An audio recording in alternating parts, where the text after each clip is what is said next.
Great for you to join us today. Thanks for being part of The pursuit of being a stand-up leader. the pursuit of being a stand-up leader. Hi, I'm John Russell, owner of the Business Source LLC and author of Be a Stand-Up Leader, the ABCs of getting the job done right. I'm here with my partner, Jared Whitman of Whitman Media. Jared is an awesome videographer, and he is setting up this podcast, which is awesome content. We're going to talk about content today. Content is everything. I've never been in a world where all advertising, all marketing, and all sales kind of revolves around content. I never thought I'd say that. It's really astonishing to me, but I'm immersed in it. Yeah. Every day when I go to my clients, that's all I'm doing is creating content. Take care of my social media, put together new commercials, send this marketing piece out, prepare this new print ad. They all require content. And if the content isn't rich and it isn't of quality, who cares? Who wants to read a bunch of drab bullshit that doesn't mean anything to anybody? So content is king. Content is king. Jared, video is number one. Video content, a video link is 1,200% more likely to be shared over a text or a static. 1,200%. 1,200%. A video link. Video link. You know how many video links I sent out over the last few days? How many? 5. Wow. To people who wanted to know, what am I doing with video? Here's another piece of information you need to see. Yeah. I sent another video out to a guy about the difference between digital and traditional advertising. Yeah. I sent another YouTube link out to somebody else. I'm trying to help people get smarter by sharing good content with them that somebody else created. And here's the thing, like there's no lull in what type of content is being created.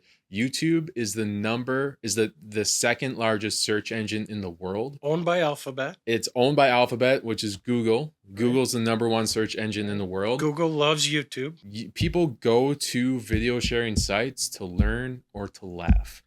And if you're able to get your brand in front of customers and make it a memorable experience, Right. either they're going to learn Right. or you do a 30-second Something ad or entertaining. whatever that stays top of mind. Right. You know, it's gonna click in them. It's gonna Right. click in their mental.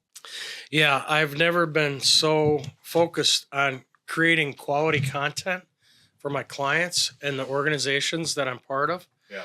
Um, And I think like anything can be a piece of content. What, you know, even if it's like if you're a home service company and you're doing something for your employees, right. well, that's content that Internal. you can use to build your culture Marketing to your on people. LinkedIn, right? Yeah. On all these different Right. social media sites.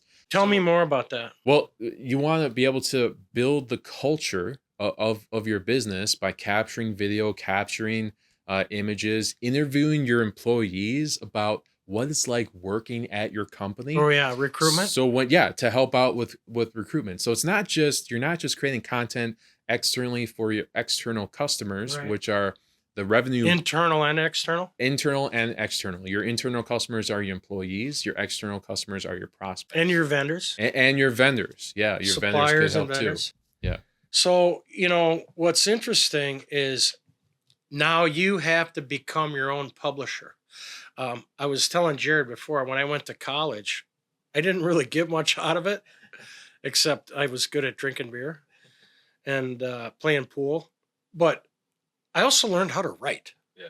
I did learn how to write there, Well, that's good. which was okay. It's like, so when the world changed and people are now required to publish your own everything, Mhm. you need to know how to write a little bit. Yeah. You need to know how to pull up an image Yep. a little bit. You need to know how to take pictures. Mhm. Learning how to run video cameras, a little more difficult, a little more technical. But I've never seen a bigger shift in marketing than I have over the last 5 or 10 years when social media and online marketing became prevalent. Yeah. They're not the end all Right. because there's still traditional mass media Yep. that people need to use to reach the masses. 100%. But even then, you still need to write your own content. Yeah. Who's going to write your content if you don't do it? You should have either you hire somebody, someone like us, like yourself or myself, Right, to yeah. come in and We have help you out. clients that pay us to write Definitely content. do have clients that pay us to do the content, or take a look at, it doesn't make sense to hire an internal marketing department that can take care of all this stuff. Being on social media is a necessary evil, unfortunately. Yeah, I agree. You know, that's one way to build brand awareness. But if you use it for the good, right, it right, can be correct, good. yeah, correct. But then, I mean, that if you build up, so that's a social proof, that's an authority Right, marker. right. If you go into another market and people are doing research on your company because it's new, and you have 2,000 followers on YouTube, you have 5,000 followers on Facebook, Right. you have whatever on LinkedIn, whatever. Right. Well, now you're a reputable company that's coming in Right. because you have An established established online presence. Yeah. That's part of your brand. It's part of your culture. Yeah. One of the things that I noted was that you have to be able to create content that's valuable for your audience. Yeah. If you're just pushing stuff out there and it has no weight, it has no bearing, it has no relevance, it has no authenticity, and you're just creating junk and you're just pushing stuff out. Now, I'll use a stupid example, which is, remember when Facebook first came out, everybody would take a picture of what they were eating for dinner? Sure. And they're like, oh, I'm having a ham sandwich right now. And it's like, really? Yeah. Do you think anybody cares about that? Or I'm walking my dog right now. Or let me record the fireworks show or this concert and send you the video of me at this concert. I know. And I love that stuff. And some of the restaurant reviews are great. Yeah. But the reality is in business, if you're a stand-up leader, you need to have somebody who knows enough about what's of interest to your customers so that you're writing for your customers. Yeah. So that you're creating entertaining posts or blogs or educational or podcasts or books or newsletters or whatever that has an educational component. I'll give you an example. Today I was at one of my clients' businesses.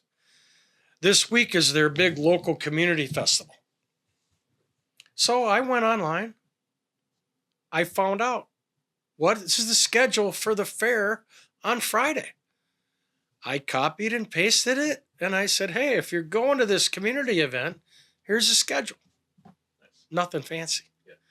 And then they're having a marathon run, kind of a fun run thing. So I posted the registration form. Had nothing to do with my business. The old adage is 1/3 community news, 2/3 about my business, or 2/3 community news, 1/3 about my business. It can't be all about me. It can't be all about us, and how great we are, and blah, blah, blah, blah, blah, blah. How about putting together a research study on your product in the category and how you rank against your competitors? Smart. Where do you come out ahead? Yeah. You may not win in every category, but here's where we win really well. If you decide to buy X from my company, here's what your experience is going to be. It's also a place to provide warranties, guarantees, promises, follow up with service, special news and information. I think when it comes to like social media content, 80% of it should be non-salesy. Non-sales. 25% or 20% is like a CTA or a call to action type sales. It's interesting because there's a lot of different ways to look at that. Yeah. And there is formulas to follow. And I don't always follow the rules.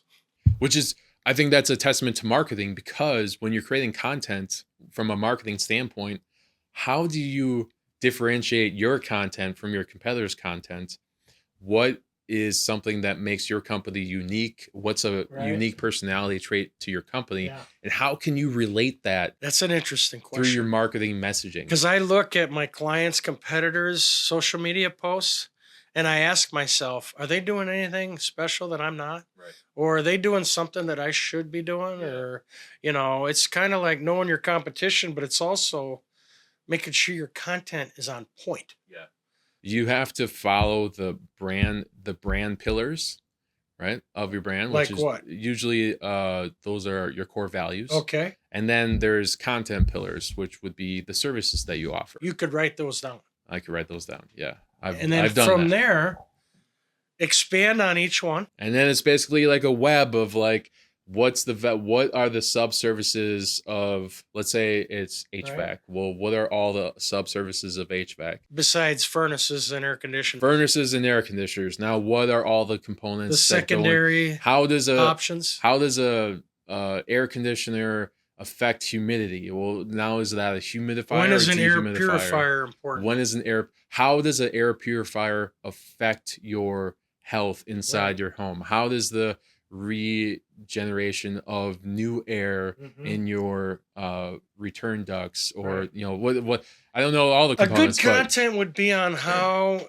zoning in a home can affect your comfort in different places of your house. I think educating the customer on those types of nuances is valuable, because when someone's looking at something, or maybe they're doing research, or maybe they don't know why a certain area of their home is a different temperature than another area. They didn't know they had a problem. Exactly. Now So you labeled it. Yeah. That labeling is a big deal. Yeah. You showed them, you created content that show them the problem that they are experiencing. Right.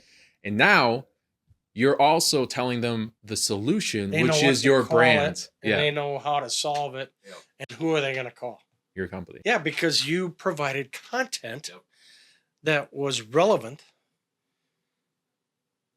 and you provided some education without being like a teacher. Yeah. Sharing quality information, it requires the content provider to do their homework. Of course, yeah. So they know what they're talking about. I think one of the things that I've developed is a process to go through creating a lot of content in a short amount of time. I call it batching, right? Where we time block. Like we're doing this with this podcast. We do a lot of volume. 2 hours of recording. We're recording as many episodes as we can. Probably 3 or 4 today. 3 or 4 today, right? And then now that's 3 or 4 weeks of content that we don't have to worry about. Yeah, we're working ahead. I do this with coaching clients that I do. Right. One of my coaching clients, we've created 300 plus videos from 3 days of filming. That's pretty amazing. Yeah, it's wicked. It's a lot of editing. That's okay. That's what I do. Right. But it's content that he can use on all his social media sites that he doesn't have to worry about for the next quarter, because we do a marketing day. He's working ahead. You're working ahead. So it's about takes the stress away. Yeah, it takes the stress away. Work ahead. Content is everything nowadays, and I think video. I'm going to be biased. Video is so prevalent in marketing strategy to create better connections to your customer base. Right. Now, that's not to say that other pieces of content like blog posts or podcasts or static posts or newsletters, all of those things are still beneficial, because you want to create the content for the people that want to consume the content in that manner. Right. You want to differentiate your content across different mediums. Right. But I'm always going to be biased. I think video is a great way to go we're on about the same page there. There's a lot of different tools. Video is one, and we're a proponent of it because of the level of effectiveness. Yeah. That's all I'm saying. Yep. I'll never forget a time when one of my best clients asked me, how do I collect email addresses for my customers? I've had this in a number of situations. And I shared with them, I said, you're asking someone to give up their private email address so you can market to them. What do you have to trade for that? What are you willing to give them in exchange for an email? A discount? A coupon? Ice cream cone? A free round of golf? maybe, I don't know, dinner for two. I don't know. The point is he wanted their information so he could market to them. Right. And I said, they're just not going to give that up to you Right. for free. So my point was he didn't want to give anything back. And I don't blame him. But for that company, email marketing didn't work because they weren't willing to invest in building their list. And this happens in a lot of cases. A lot of companies do business, it's all transactional, and they don't get the client's email address. So they don't have the ability to follow up with email on a permission based basis. And what I mean by that is if you think you can generate content and send it out to an email list and an email blast, you're mistaken. It is going to fall short because they didn't give you permission to spam them. Right. And if they block you from sending stuff one time, Your SOL. yeah, it's over. Yep. So be careful with stuff like email that's permission based. And direct mail has a place. There's other ways to reach people on YouTube and social media and whatnot. But my point is if you're going to create content, you have to be willing to give a little to get a little. Right. And so, even though today all advertising, marketing, and a lot of sales revolves around sharing content, are you generating content for your employees properly? Are you generating content for your customers? How's it being delivered? And what content can you offer your prospects and customers that's so valuable to them that they would trade you their personal, private contact information? I'm going to give you my email address and my phone number. And you can go ahead and content market me anytime you want. How often does that happen? For me? In general. I don't think... People don't give up their private contact information very easily. I heard a stat that most people have like 4 different email addresses. I believe it. Like one. I have 3 that I can think of. I have a bunch. Yeah. Yeah. It's because you got one for Google, Gmail. Yep. You got one for your business, one for private, right? And one that you put on for all the other. Oh, you need my email? Here's my email address. Yeah, the junk email. So, that is related back to content, which is who's getting the stuff that you're sending. Right. Is it have a real recipient? Yep. Or is it just going to a blind box? Yep. So be careful with content, but remember, if you're not generating quality content, how are you going to build a relationship with your audience? It's like you need to continue to serve your audience with the valuable content that they're looking for, Right. No matter where they are in the buyer's journey. Are they doing research? Are they getting ready to buy? Are they have they already purchased and maybe they're experiencing other pain points?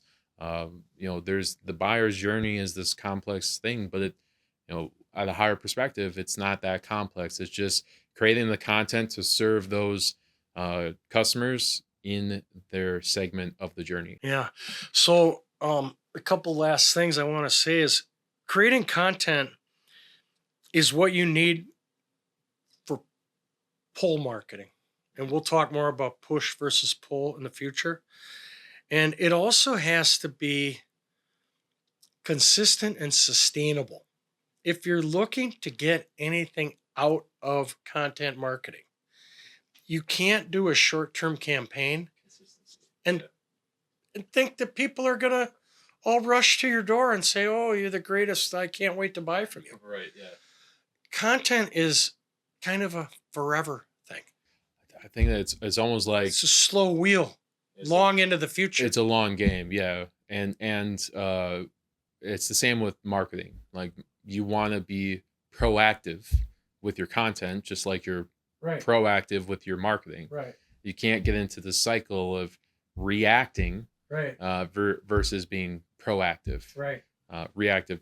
So being a planful mindedness in terms of how do we want our content to flow? Yeah. Like I have clients and they just let me do it because they know I can understand the flow Right.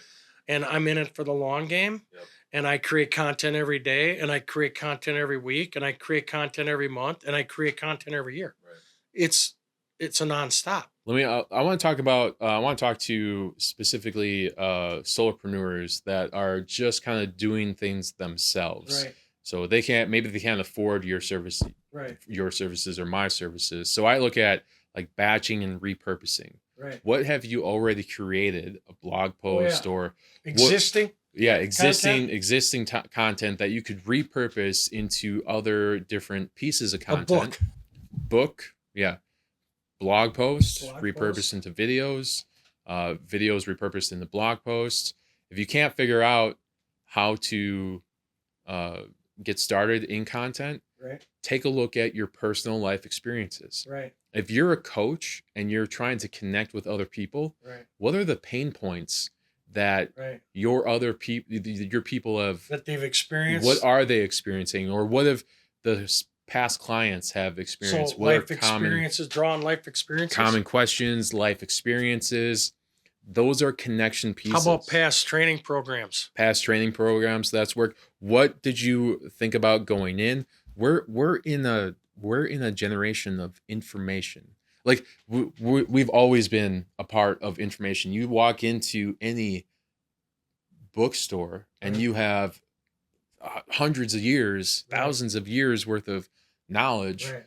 Well, now that's expanded 20-fold with the internet. Now you have access to all this information, but you want to make sure that you ask the questions and share the information that's to you, unique to you, Right. which is how people get connected to you. Right. Something else I like to do occasionally is I'm fortunate because I started collecting a business library a long time ago, and you can pull a good business book or a good book that has some life lesson in it and read it and do an interpretation of the book, or do what we're doing, which is talk about the book in a podcast. Yeah. And say, hey, I bought this book. Here's the reason why. Here's what I learned. And here's what I'd like to share with you. Mm-hmm. And that's an easy way to generate content. Yep. And you can cover a lot of different subjects. Yep. The other thing is to talk with your peers. Yep. And maybe, and I don't want to say interview your boss, but you could go sit down with your boss and say, hey, I'd like to create some content for my social media, or talk to somebody you do business with, maybe a client, and interview them and talk about what are they faced with, what are their challenges, what are their opportunities, and then turn that into some content. Yeah. There's a lot of ways to get content without having to pay for it. I agree. Like there's no one is stopping you from being creative or creating content, which is, I think that's one of the reasons why I'm going to create over 1,000 videos this year, because no one is stopping me from getting in front of a camera and sharing my knowledge based on statistical data that is a success, and just experiencing and teaching people, or trying to teach people the failures I achieved. Yeah, what can we learn from this? Not the failures I achieved, but